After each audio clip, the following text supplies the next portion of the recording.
One thing Bernd Becher once said to me was, if you use photography, you should always reflect the media. And if the image and this reflection should be represented in the photograph. When I then continued working at the Art Academy, I had the idea of taking photographs of my friends and colleagues there.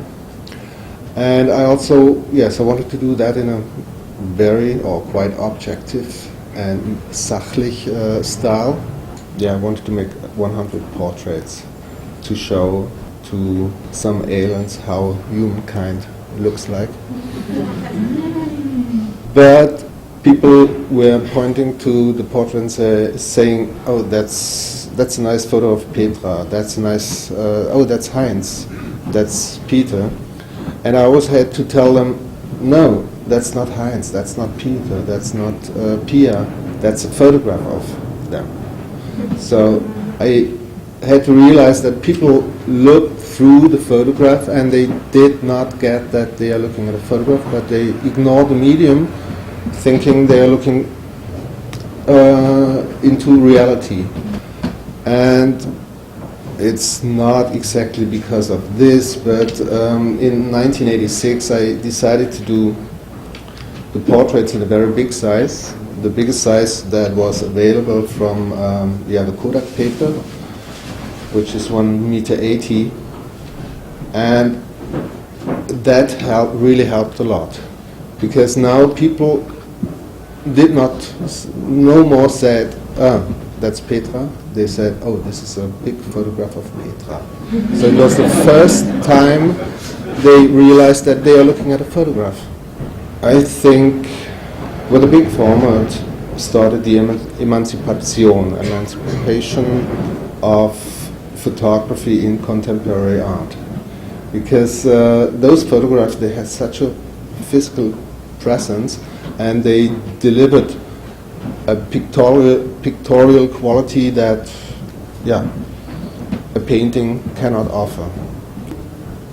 My belief in photography capturing reality, I realized that maybe that's not all of the truth. I think the camera is just a machine, and of course it records reality, but it records the reality the person behind the camera wants to point. And so I think even the most objective photograph is subject photography. And I was a bit bored of art photography, and I was thinking of what is the most objective photography, what could that be? And I was always very interested in scientific or medical photographs, and I then thought the most objective photography must be stock photography, because here, me as an author, I cannot manipulate anything, because those things are so far away I cannot arrange them. I can only record them. But at the same time I had to realize that even though I'm professionally educated and I had a quite professional equipment, I wasn't able to take these photographs. With all the light and air pollution, this wouldn't work, would be very, very bad quality. So with the star photographs, it was the first time that I had to say or give up authorship.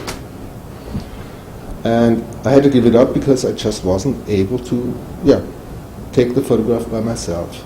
You probably already saw that I'm much interested in structure, distribution. I continued that with my series Jpegs. I had the idea doing the Jpegs when I was downloading images from the internet. I sometimes saw beautiful small details in images that I downloaded. And in the very beginning I did not know how that happened until I realized this is the structure of the compression. You can choose the degree of compression, and then you get this kind of artifact in the images. So what I had to do is looking for attractive images. Then I calculated them down into a size of about 180K, and then I compressed them in the worst quality. And one of the first images that I worked on was a photograph of September 11th, 2001. I was here in New York at that day, and I was down on Canal Street, and I saw the two towers collapsing. And I had my camera with me, a small camera, and I took, stupidly enough, I took a photograph, or took photographs. And when I came back to Germany, to Düsseldorf, there was nothing on the film. And I don't know until now whether it was just the battery or whether maybe it's the X-ray. So I really started searching for images like crazy in the internet. And I found a lot of those images. And then I realized that the internet is an incredible source for distributing images. My idea then was to use this kind of compression as the representation of images in the internet. I printed them in a quite big size, because the nice thing is, so this work is also about perception. If you look at these photographs from a far away side, like about 10 or 15 meters, you think you're looking at a real photograph.